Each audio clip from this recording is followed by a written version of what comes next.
Ils s'appellent Alice et Christian, Nafissatou, Julie et Armel, ou Agatha et Stéphanie.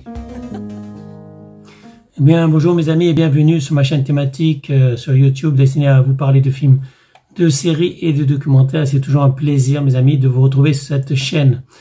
Donc là, je vais vous parler aujourd'hui d'une émission, d'un reportage en fait, ou d'un documentaire plutôt, que j'ai vu hier soir sur Zone Interdite. Donc Zone Interdite, tout plaqué pour ouvrir son commerce, ils osent l'aventure. Ça c'est le titre, tout plaqué pour ouvrir son commerce, ils osent l'aventure. En 2021, près d'1 million d'entreprises ont été créées dans le pays, un record absolu. Et pour de nombreux Français, le rêve c'est d'ouvrir un commerce. Pendant plus d'1 an, nous avons suivi 4 aventures d'entrepreneurs qui ont tout plaqué pour se relancer. Des battants qui déploient une énergie folle pour faire aboutir leur projet. Ils attendent tous beaucoup de ce changement de vie, même si cela ressemble à un saut dans le vide. Nafissatou, 39 ans, a lâché son CDI dans l'informatique pour lancer un concept jamais vu. Une pâtisserie spécialisée dans les gâteaux afro-chic, décorés comme des tissus wax. Voilà mes amis, donc Zone Interdite, tout plaqué pour ouvrir son commerce. C'est un bon documentaire dont j'avais entendu parler, donc j'avais envie de le voir, je l'ai vu hier soir, et je n'ai pas été déçu mes amis. Et là, il ne s'agit pas de jeunes entrepreneurs. Donc souvent on parle de jeunes entrepreneurs qui ont 18-20 ans, en tout cas moins de 30 ans, et là il s'agit d'entrepreneurs qui ont déjà passé un certain âge, donc la quarantaine, la cinquantaine même parfois, et qui ont déjà un métier, qui ont déjà un travail, donc ils abandonnent leur métier, ils abandonnent tout en fait pour tenter l'aventure. C'est un risque qu'ils prennent, c'est un risque notamment au niveau des crédits, puisque tous les entrepreneurs que j'ai vus dans cette émission, ils ont tous pris un crédit, même si Nafissatou,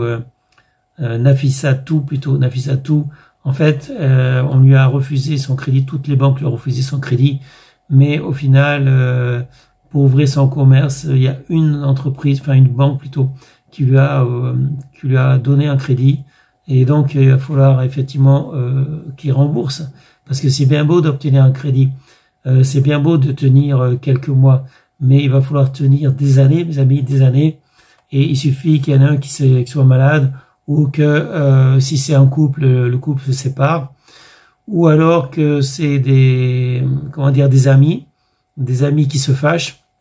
Le fait de monter une entreprise à deux, il y a toujours un risque parce qu'on peut compter sur soi, mais on n'est pas sûr de pouvoir compter sur quelqu'un d'autre dans la durée, mes amis.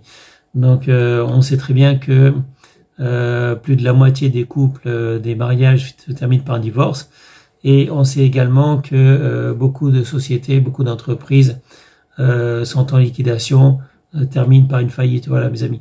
Donc, tout tenter, tout risquer, les crédits, va quand même falloir les payer, mes amis.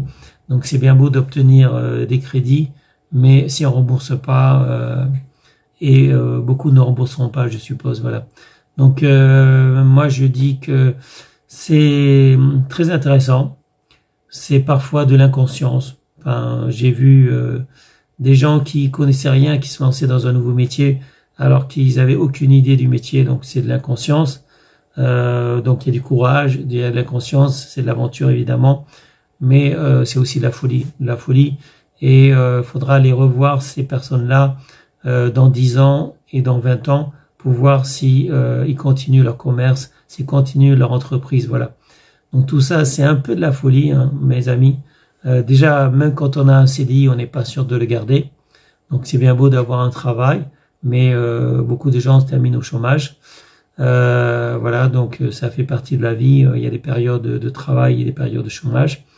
Et quand on lance une entreprise, eh ben il y a aussi le risque de faillite. Et beaucoup d'entreprises en fait ont terminé par des faillites, mes amis. Voilà. Donc, Zone Interdite, tout plaqué pour ouvrir son commerce, ils osent l'aventure. Si vous l'avez pas vu, je vous conseille. Il y a eu beaucoup de commentaires sur ce documentaire, de critiques ou de bons commentaires aussi, des commentaires très bons pour certaines personnes. Moi, je n'ai pas de favoris, mes amis, dans tous ces entrepreneurs que j'ai vus dans ce documentaire. Je n'ai aucun favori. J'ai apprécié en fait tous ces entrepreneurs. Ils ont tous un parcours très différent et je me permettrai pas de critiquer parce que il faut vraiment retrouver ces entrepreneurs dans 5 ans et dans 10 ans. Déjà dans un an d'activité, ça compte déjà pas mal parce que pour l'instant, même s'ils disent qu'ils dégagent un bénéfice, il faut compter sur leur remboursement et il y aura vraiment un bénéfice que quand ils auront payé leur dette, mes amis. Quand ils auront payé leur dette, ça va leur prendre 15 ans, 10, 15 ans minimum, voilà. Donc j'aimerais bien revoir ces entrepreneurs. J'aimerais bien qu'M6 donne une suite donc à ce documentaire et qu'on les retrouve dans quelques années. Voilà, c'est mon souhait. Sur ce, ça sera tout pour aujourd'hui. Je vous souhaite à tous une bonne journée, restez en sécurité, portez-vous bien et je vous dis à bientôt pour une prochaine vidéo. Salut mes amis, ciao ciao, bye bye.